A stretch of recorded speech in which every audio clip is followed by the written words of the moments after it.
بسم اللہ الرحمن الرحیم۔ جی پہلے یہ جو آخری حدیث ہے مشکوٰۃ شریف کی، اس کی ذرا تلاوت کر لی جائے۔ جی کون ساتھی کریں گے؟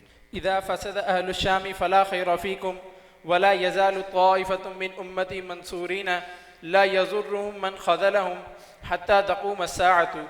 قال ابن المديني هم اصحاب الحديث، رواه الترمذي وقال هذا حديث حسن صحيح. بسم الله الرحمن الرحيم. اللهم صل على سيدنا محمد وعلى آل سيدنا محمد وبارك وسلم عليه. وعن ابن عباس رضي الله عنهما أن رسول الله صلى الله عليه وسلم قال إن الله تجاوز عن أمة الخطأ والنسيان وما استكرهوا عليه.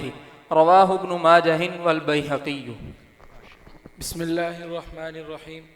اللهم صل على محمد النبي الأمي وعلى آله وبارك وسلم.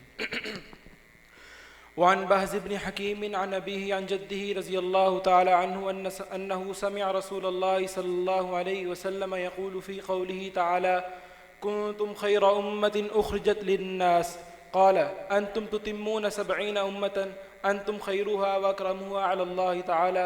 رواه الترمذي وابن ماجه والدارمي وقال الترمذي هذا حديث حسن. نحمده ونصلي ونسلم على رسوله النبي الكريم، أما بعد، فأعوذ بالله من الشيطان الرجيم. بسم الله الرحمن الرحيم. وَلَقَدْ عَلِمُوا لَمَنِ اشْتَرَاهُ مَا لَهُ فِي الْآخِرَةِ مِنْ خَلَاقٍ. صدق اللہ مولانا العظیم.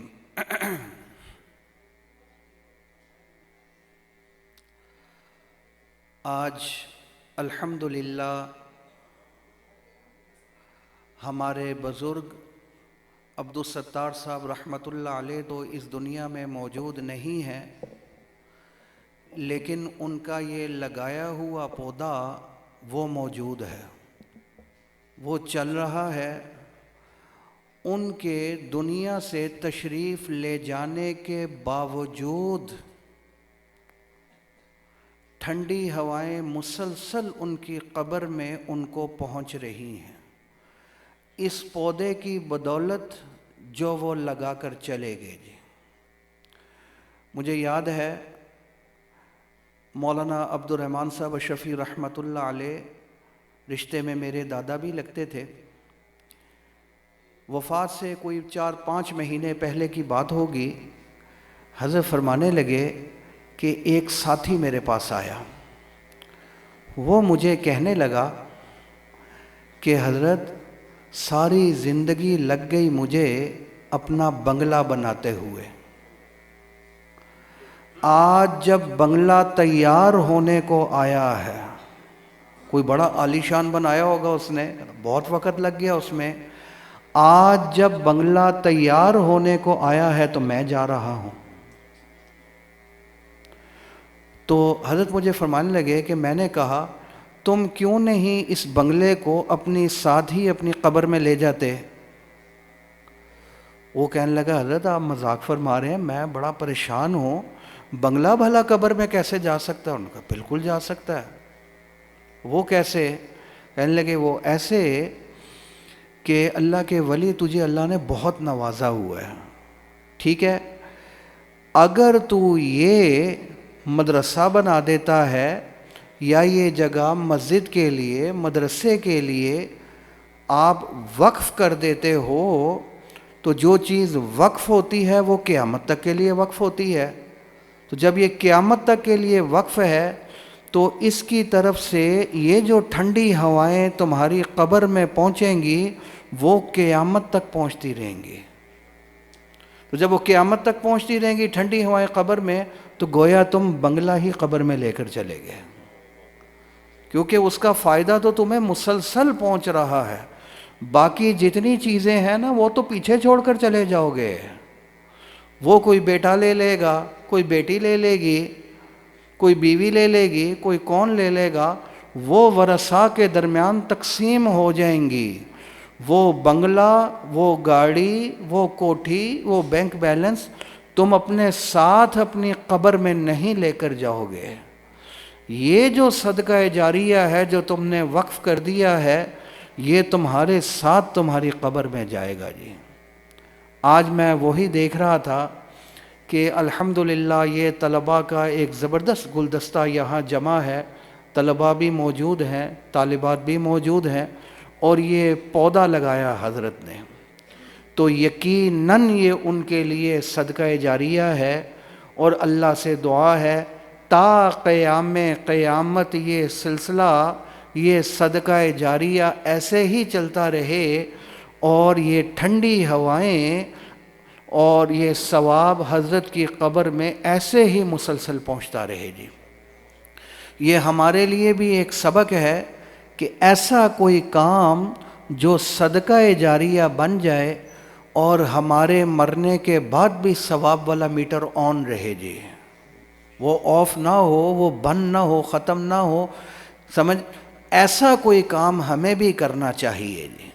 تو بہرحال آج بڑی خوشی ہے، الحمدللہ ایک اور کھیپ تیار ہو گئی ہے، مسلسل ٹھنڈی ہوائیں حضرت کی قبر میں پہنچ رہی ہیں، اور حضور صلی اللہ علیہ وسلم کی جو حدیث ہے، مرنے والا ثواب کا ایسے انتظار کرتا ہے جیسے پیاسا پانی کا منتظر رہتا ہے۔ تو جب یہ ثواب مسلسل پہنچ رہا ہے، اور اس سے اعلیٰ تو کوئی ثواب اور نیکی ہو ہی نہیں سکتی۔ کیوں؟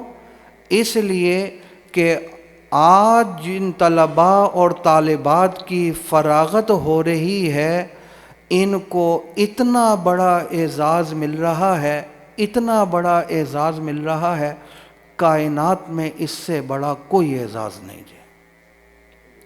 بخاری شریف کی تکمیل تھی، ایسے ہی بخاری شریف جامع شفیہ میں میرے استاذ بھی تھے مولانا عبدالرحمن صاحب شفیع رحمۃ اللہ علیہ، بخاری شریف کے آخری سبق میں حضرت فرمانے لگے، آج تم لوگوں کو مبارک ہو کہ تمہیں وہ اعزاز مل گیا جو کائنات کا سب سے بڑا اعزاز ہے۔ وہ کیا؟ وہ یہ کہ تم نبی کے بیٹے اور بیٹیاں بن گئے جی۔ اب آپ بتائیے اس سے بڑا کوئی اعزاز موجود ہے؟ مان لگے وہ جو حدیث ہے، دلیل دیتا ہوں میں، وہ جو حدیث ہے حضور صلی اللہ علیہ وسلم کی کہ العلماء ورثۃ الانبیاء، آپ سارے الحمدللہ علماء بیٹھے ہوئے ہیں، العلماء ورثۃ الانبیاء، علماء انبیاء کے وارث ہیں۔ وارث کا لفظ مطلق ہے، اصول فقہ الحمدللہ آپ نے بڑی مضبوطی کے ساتھ پڑھی، جیسے وہ بھائی تفصیل بیان فرما رہے تھے۔ مطلق کو جب مطلق ذکر کیا جائے، المطلق اذا اطلق یراد بہ الکامل، اس سے کامل مراد ہوتا ہے۔ معنی یہ ہوا علماء انبیاء کے کامل وارث ہیں، سب سے بڑے وارث ہیں جی۔ اور سب سے کامل وارث تو بیٹا ہوا کرتا ہے، مانا یہ بیٹے بن گئے۔ مان لگے یہی تفصیل حضرت شاہ ولی اللہ صاحب رحمۃ اللہ علیہ نے بیان فرمائی ہے کہ یہ علماء گویا نبی کے بیٹے بن گئے، اسی لیے ان کو سید کہنا بھی جائز ہے۔ یہ فرمایا، حضرت کا ایک اپنا ذوق تھا، سمجھ آئی؟ اسی لیے ان کو سید کہنا بھی جائز ہے جی۔ اتنا بڑا اعزاز آج الحمدللہ مل رہا ہے، خدا کی قسم کائنات میں اس سے بڑا کوئی اعزاز ہو ہی نہیں سکتا۔ یہ حضرت فرماتے تھے جی، نبی کے بیٹے بن گئے، نبی کی بیٹیاں بن گئیں۔ لیکن یہ جو اعزاز مل رہا ہے، اب اس کا حق بھی ادا کرنا ہے اور اس کی قدر بھی کرنی ہے جی۔ اب حق کیا ادا کرنا ہے؟ مجھے جو میرے دادا اور میرے استاذ تھے حضرت مولانا عبید اللہ صاحب رحمۃ اللہ علیہ، معتمم جامع شفیہ، میں اس دن حساب لگا رہا تھا، تقریباً 25 سال کا عرصہ حضرت کی خدمت میں بیٹھنے کا اللہ تعالیٰ نے موقع دیا جی۔ گھنٹوں بیٹھ کر میں پڑھا کرتا تھا حضرت سے، کبھی کتاب اولا سے لے کر دورے تک کی اکثر کتابوں کا معتدبی ہی حصہ یا مکمل میں نے حضرت سے کیا۔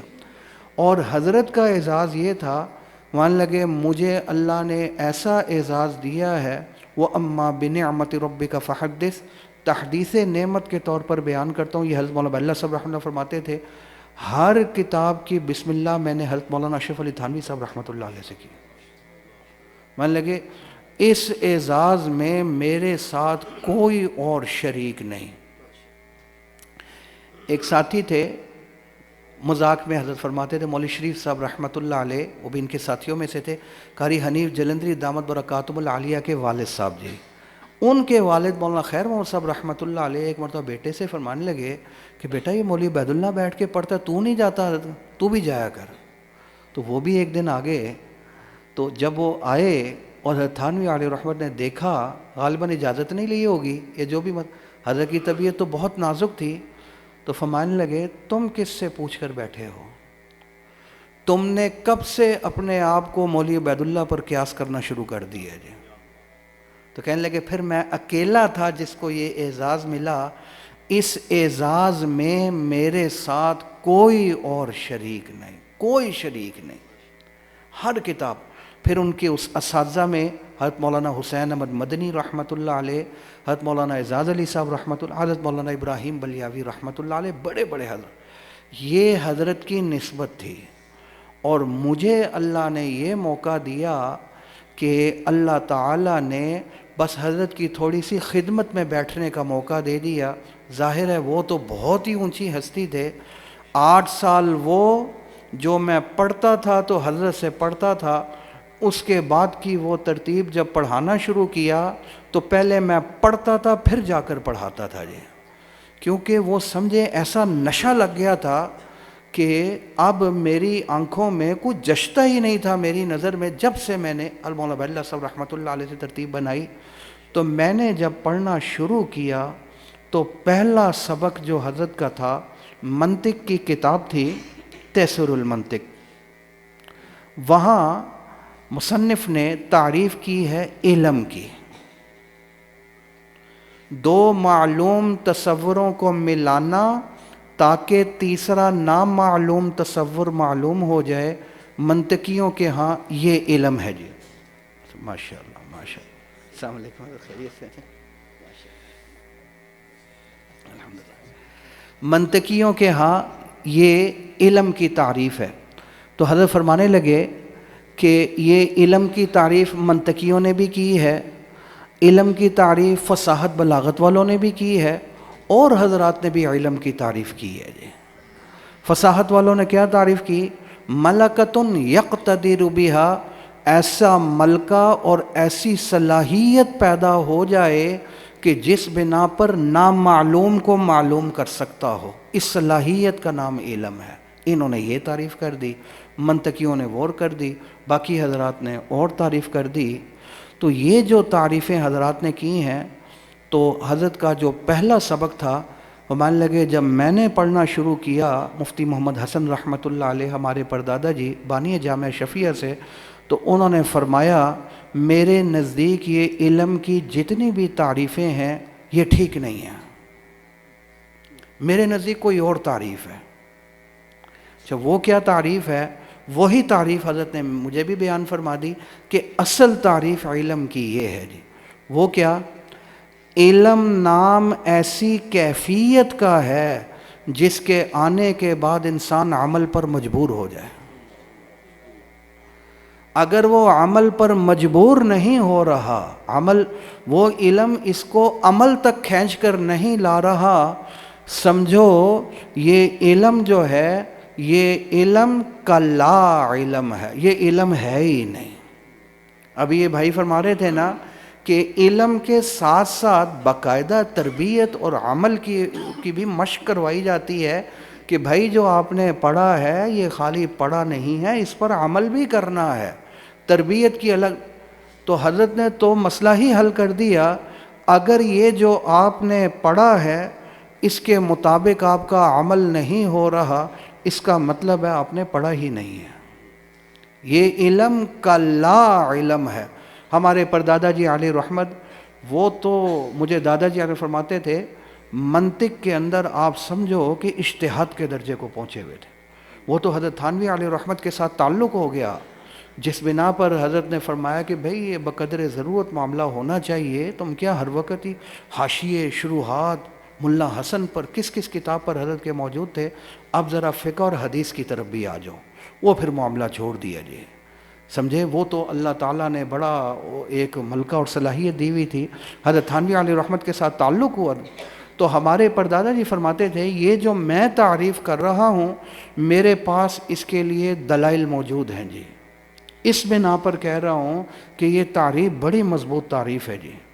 وہ دلیل کیا ہے جو شروع میں نے آیت آپ کے سامنے تلاوت کی, وَلَقَدْ عَلِمُوا. آپ علماء ہیں, لام ماضی پر آئے, لام کاہے کے لیے آتا ہے؟ تاکید کے لیے. قد اگر ماضی کے اوپر آئے وہ بھی تاکید اور پختگی کے لیے آتا ہے.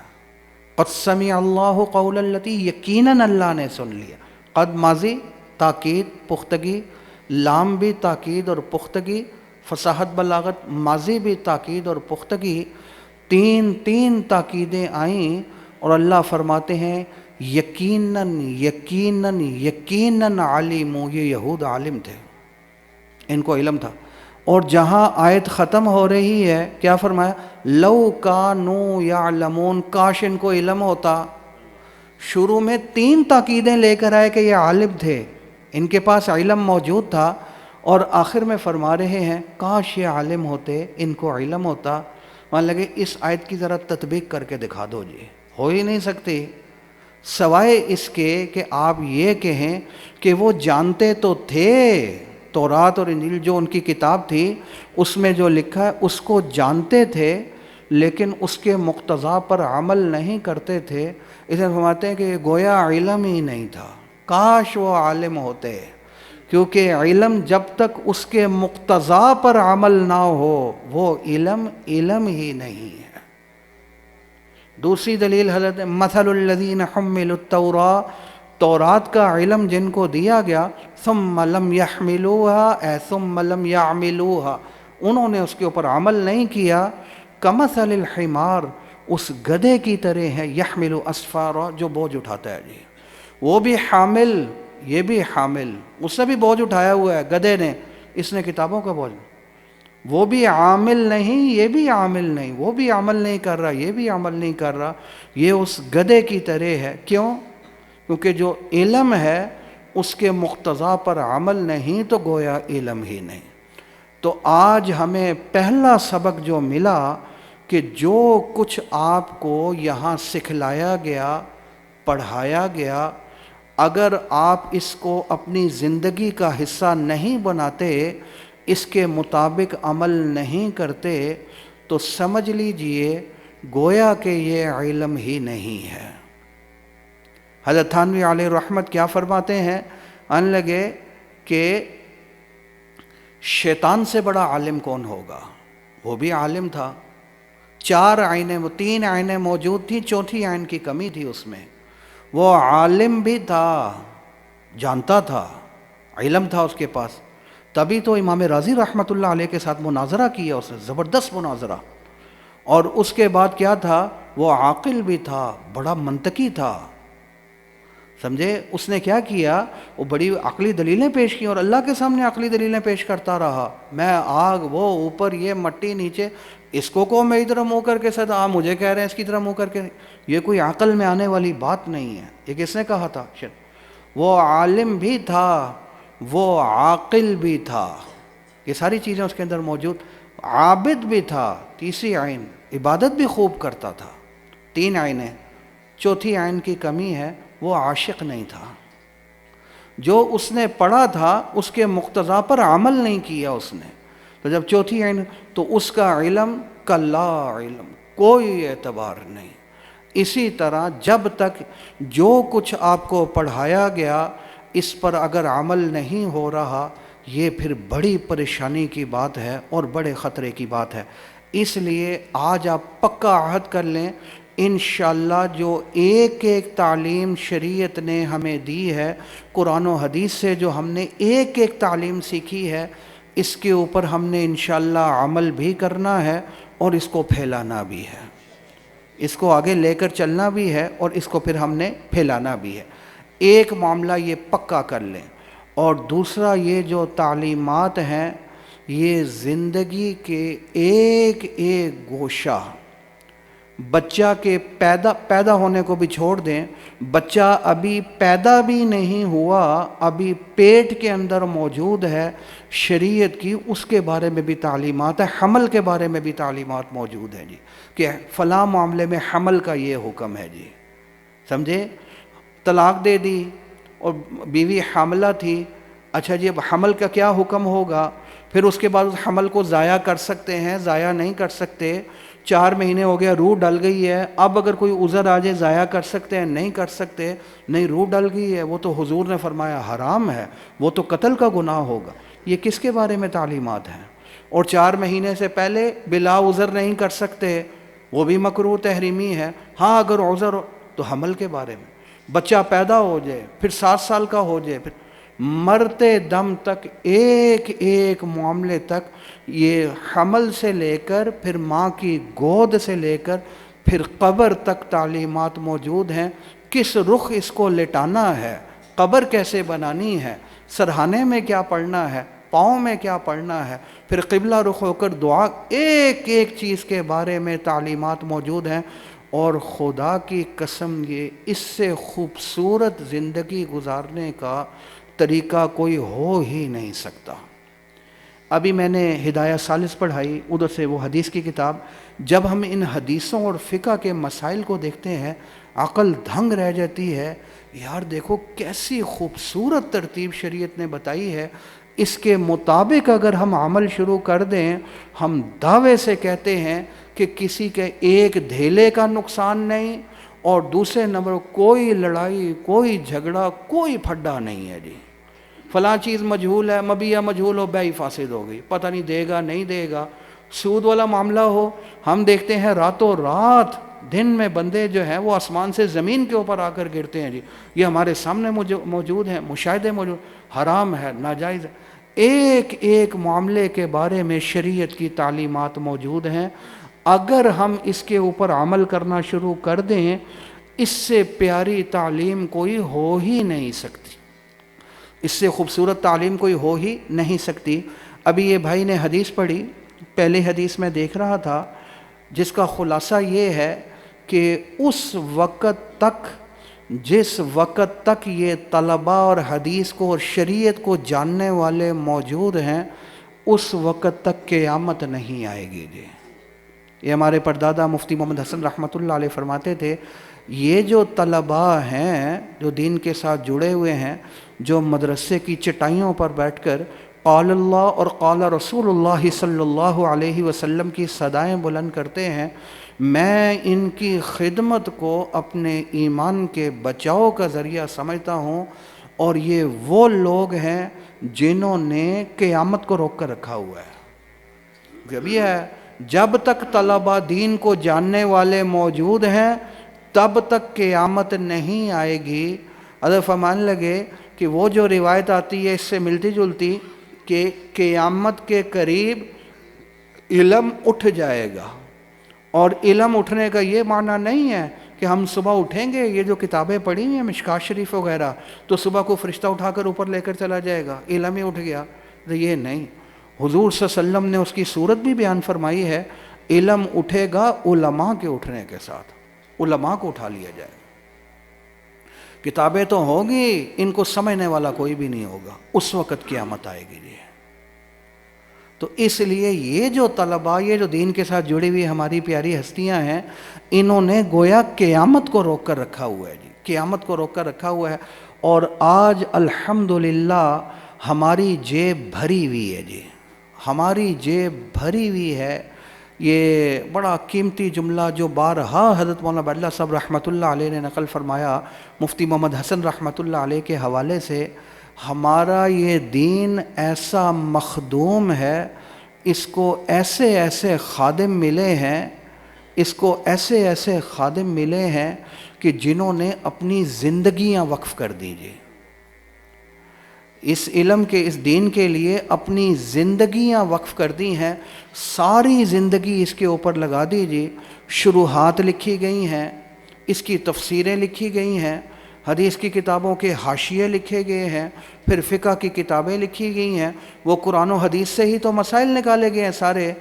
تو قیامت تک آنے والا ایک ایک اعتراض اگر کوئی ہو سکتا ہے تو ایک ایک اعتراض کا جواب وہ ہمارے پیارے دے کر پھر قبر میں جا کر سوئے ہیں جی. ایک ایک اشکال اور ایک ایک مسئلہ جو قیامت میں پیش آ سکتا تھا، کیونکہ اب تو کسی نبی نے آنا نہیں، تو انہوں نے اس شریعت کی، قرآن اور حدیث کی اس انداز میں تشریح کی اور خدمت کی ہے، قیامت تک آنے والا ایک ایک مسئلہ بیان کر کے چلے گئے. وہ الگ بات ہے کہ کوئی ہم سے پوچھے اور ہمیں نہ آتا ہو اس کا جواب. اس کا یہ معنی نہیں ہے کہ اس کا جواب ہی موجود نہیں ہے. جواب تو موجود ہے، جواب موجود ہے، جواب موجود ہے، وہ ہمیں نہیں آتا. تھوڑا تلاش کریں گے مل بھی جائے گا. قیامت تک آنے والا ایک ایک مسئلہ. آپ فرض کر لیں اگر کوئی مسئلہ ایسا بھی ہے جس کا جواب ہمارے پیاروں نے نہیں دیا، تو اس کے بارے میں کوئی اصول ایسے بیان کر کے چلے گئے ہیں، ان اصولوں کو دیکھو آرام سے جواب نکل آئے گا، وہ مشکل ہی نہیں ہے. آج الحمدللہ ہماری جیب بھری ہوئی ہے اور ہم قسم اٹھا کر یقین کے ساتھ کہہ سکتے ہیں کہ جس دین کے اوپر ہم چل رہے ہیں، جو ہمیں دین کا رستہ بتلایا گیا ہے، جو ہمارے بڑوں نے اس کی تشریح کی ہے، یہ 100% وہ سڑک ہے جو سیدھا جنت کی طرف جا رہی ہے. یہی اللہ کا دین ہے جی، یہی حضور صلی اللہ علیہ وسلم کی تعلیمات ہیں جی، ان کے مطابق ہم عمل کر رہے ہیں.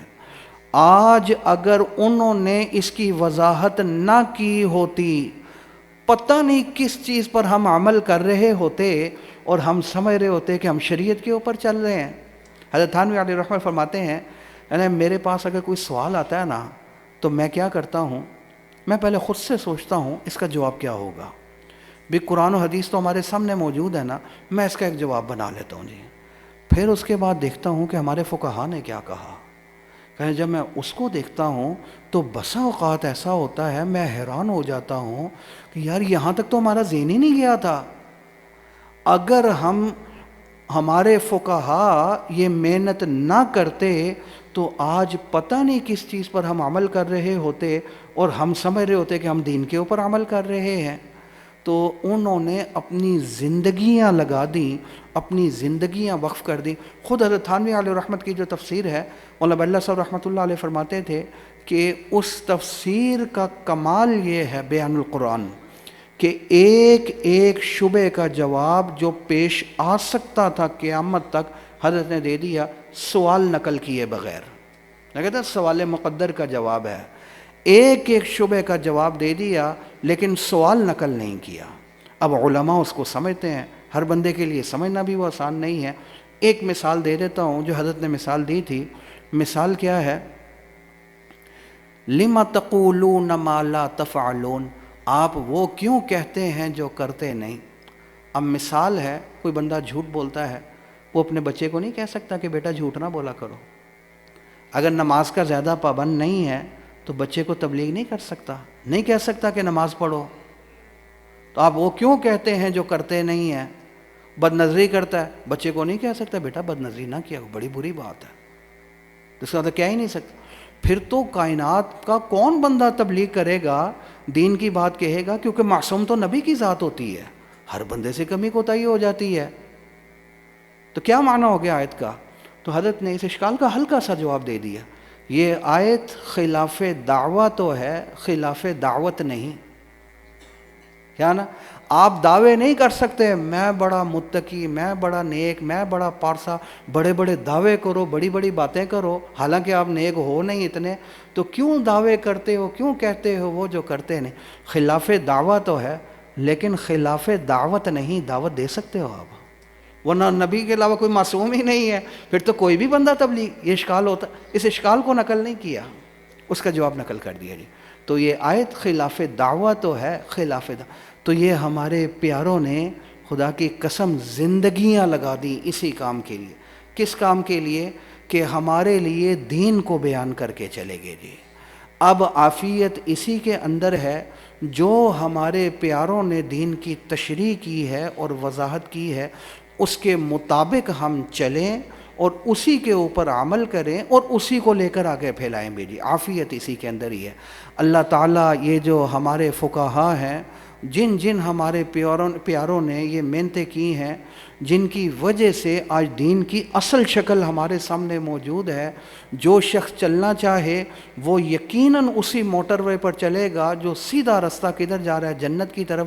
اللہ ہمارے ان پیاروں کی قبروں کو نور سے بھر دے جی. آخر میں جو روایت پڑھی اس بھائی نے وہ یہی ہے کہ کنتم خیر امت اخرجت للناس، یہ حضور صلی اللہ علیہ وسلم نے انہ سمع رسول اللہ صلی اللہ علیہ وسلم یقول فی قولہ تعالی، اس آیت کی وضاحت میں حضور صلی اللہ علیہ وسلم نے بیان فرمایا جی. کیا بیان فرمایا؟ انتم تتمون 70 امتا انتم خیرها واکرمها علی اللہ تعالی. 70 جو بڑی بڑی امتیں ہیں، سمجھے، انہیں حضرت ابراہیم علیہ السلام کی امت، حضرت موسیٰ علیہ السلام کی امت، حضرت عیسیٰ علیہ السلام، جو بڑی بڑی امتیں ہیں، ان سب سے بڑی بڑی امتوں میں بھی سب سے بڑی امت امت محمدیہ صلی اللہ علیہ وسلم ہے. حضور صلی اللہ علیہ وسلم کی برکت سے، جیسے حضور صلی اللہ علیہ وسلم انبیاء میں سب سے بڑے ہیں، تو جو ان کو ماننے والی امت ہے، جو ان کے طریقے پر چلنے والی امت ہے، وہ امتوں میں سب سے بڑی امت ہے جی. اس سے بڑی امت بھی کوئی نہیں ہے جی. حضرت موسیٰ علیہ السلام، حضرت ابراہیم علیہ السلام وغیرہ وغیرہ جتنی امتیں گزری ہیں، ان امتوں میں اگر کوئی سب سے بڑی امت ہے تو وہ کون سی امت ہے؟ وہ حضور صلی اللہ علیہ وسلم کی امت ہے. آخر میں ایک طالب علمانہ اشکال کا جواب دے دوں، کیونکہ وقت کافی ہو گیا تو بڑی لمبی تفصیل ہو سکتی ہے اس پر. بات یہ ہے کہ اسی باب میں وہ محشی لکھتے ہیں کہ بعض روایتیں ایسی آئی ہیں جن سے معلوم ہوتا ہے کہ یہ صحابہ کے بعد کے جو لوگ ہیں وہ صحابہ سے بھی آگے نکل گئے جی، ان کا درجہ ان سے بھی بلند ہو گیا جی. بعض روایتوں سے یہ بات معلوم ہوتی ہے. یہ محشی اشکال. تو کیا معاملہ ایسا ہی ہے؟ تو یاد رکھیے گا ایک بات جو حضرت مولانا اللہ صاحب رحمۃ اللہ علیہ سے میں نے حدیث پڑھی، مانتے تھے کہ ایک سب سے بڑا کام جو روایت میں ہوتا ہے وہ تعارض کو اٹھانا ہوتا ہے. کچھ روایتیں دیکھتے ہیں معلوم صحابہ سے اونچا کوئی نہیں ہے، یہ روایتیں تو بعد والے صحابہ سے بھی آگے نکل گئے ہیں. تو اب یہ بظاہر تعارض ہے، اور ایک عاقل کی کلام میں تعارض نہیں ہو سکتا. ایک سمجھدار بندہ کہے دروازہ بند کرو، دروازہ بند نہ کرو، چائے لاؤ چائے نہ لاؤ، پانی لاؤ پانی نہ لاؤ، کہیں گے یار یہ پاگل تو نہیں، پانی لاؤ پانی نہ لاؤ، چائے لاؤ چائے نہ، تو متعارض کلام کر رہا ہے، سمجھدار بندہ نہیں لگتا. تو جب ایک عاقل کی کلام میں تعارض نہیں ہو سکتا تو پیغمبر جو کہ عاقل الناس ہیں ان کی کلام میں کیسے تعارض ہو سکتا ہے؟ یہ ہماری کم فہمی اور کم سمجھی کی وجہ سے ہمیں تعارض معلوم ہوتا ہے. اسی لیے تھوڑا سا غور کرتے ہیں تعارض دور ہو جاتا ہے. لگے وہ اپنی جگہ روایتیں ٹھیک ہیں کہ صحابہ قیامت تک عن خیر الخلائق بعد الانبیاء، وہ صحابہ ہیں، ان سے بڑا کوئی بھی نہیں ہے، سمجھ آئی. لیکن وہ کلی اعتبار سے ہیں، عمومی اعتبار سے اگر دیکھا جائے وہ صحابہ. ہاں بعض جزئی معاملات میں اگر کوئی بڑھ جائے ان روایتوں کی بنا پر تو اس میں کوئی اشکال والی بات بھی نہیں ہو، تو جزئی فضیلت ہو جائے گی. جیسا کہ حضرت خزیمہ رضی اللہ تعالی عنہ کو کیا دولت ملی تھی؟ تجھ ایک کی گواہی 2 کے برابر ہے. تو حضرت بکر صدیق، وہ تو ایک کی گواہی 1 کے برابر تھی، کیا وہ حضرت بکر صدیق رضی اللہ تعالیٰ سے بھی آگے نکل گئے تھے؟ نہیں. یہ ایک جزئی فضیلت، ایک معاملے میں فضیلت ہے نا، باقی جتنے معاملات ہیں ان میں تو بکر صدیق کو فضیلت ہے. اور ہمارا یہ عقیدہ ہے انبیاء کے بعد اگر کوئی سب سے بڑی ہستی ہے تو بکر صدیق رضی اللہ تعالی عنہ کی ہے، سمجھے. اب یہ روایت ان کی تو 1 کی گواہی 2 کے، ان میں تو یہ معاملہ نہیں ہے، تو پھر کیا جواب ہوگا؟ وہ جزئی فضیلت ہے. اس جز کے علاوہ، اس معاملے کے علاوہ باقی تمام معاملات میں ان کو فضیلت حاصل ہے. تو یہ بھی ٹھیک، وہ بھی ٹھیک، تطبیق ہو گئی ہے، معاملات سارے ختم. اشکال جو ہو سکتا تھا وہ ختم ہو گیا. بس میری اللہ سے دعا یہی ہے، اللہ تعالی ہمیں عالم بھی بنائے اور عامل بھی، اس کے اوپر عمل کرنے والا بھی بنائے، اور جن ہمارے پیاروں نے یہ پودا لگایا ہے اللہ تعالیٰ ان کی قبروں کو نور سے بھر دے، ان کی قبروں کو منور فرمائے۔ اور پیچھے یہ جو اپنے بیٹے جو ہیں بھائی اویس عبدالستار صاحب، الحمدللہ مجھے پتہ چلا کہ والد صاحب کی زندگی میں کام ذرا تھوڑا سا کم تھا، اس کے بعد مزید شاخوں کا اضافہ ہوا ہے۔ یہ بات ایسے ہی ہے کہ ہمارے بھی پردادا جی نے جب جامع شفیہ کا پودا لگایا اس وقت جامع شفیہ کی 1-2 شاخیں تھیں، لیکن جب وہ تشریف لے کر چلے گئے تو بعد میں الحمدللہ اب یہ پورے پاکستان میں کیا پوری دنیا کے اندر کام چل رہا ہے۔ تو مجھے دادا جی مولانا بلّہ صاحب رحمۃ اللہ علیہ فرماتے تھے کہ مرنے کے بعد بھی برکات والا سلسلہ منقطع نہیں ہوتا جی، وہ پہلو بلکہ برکت بڑھ جاتی ہے۔ اس برکت کا ظہور یہاں بھی ہوا وہاں بھی ہوا۔ اللہ سے دعا ہے کہ اللہ ان کو بھی اور ہم سب کو بھی اپنے پیاروں کے نقش قدم پر چلا دے۔ وآخر دعوانا ان الحمد للہ رب العالمین۔